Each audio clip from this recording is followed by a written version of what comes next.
Қалмақтардың Еділдің бойына көшіп келуі, Қалмақ пен Жоңғар елінің пайда болуы. Хақназар ханның тұсында ойраттар Қазақ хандығына бағындырылады. Ойраттар Тәуекел және Есім ханның тұсында көтеріліс жасап, қазақ әскері көтерілісті жаншып басады. 1607 жылы Есім хан мен Халханның ханы Алтан хан бірлесіп, бүлік жасаған ойраттың екі жағынан шабуыл жасайды.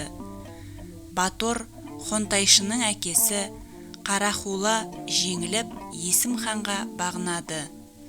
Халха ханы Алтаннан қашқан Хо өрлік Сібірге шегінеді. Хо өрлік Сібірде орыстармен кездеседі. Орыстар ойраттарды бастап, Тобыл мен Жайықтан өтіп, Еділ бойына әкеледі. Еділдің бойына көшіп келген ойраттар Еділ қалмақтары аталады.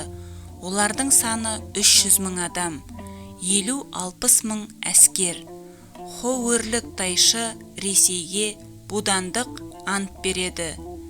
Хо өрлік бастаған қалмақтар Еділдің бойындағы ноғайларға шабуыл жасап, бір бөлігін бағындырады. Еділдің бойында қалмақтың пайда болуы қазақтарды ноғай татар байланысын үзіп тастайды.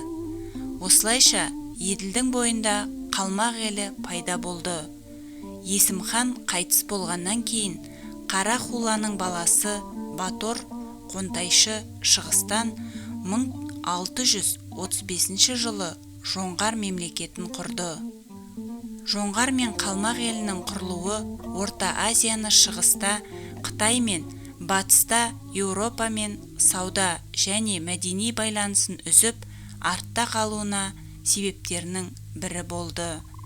1756-1757 жылдары діні бір Будда, тіл ұқсас Манжур мен Халханың біріккен әскері Жоңғарды жойды.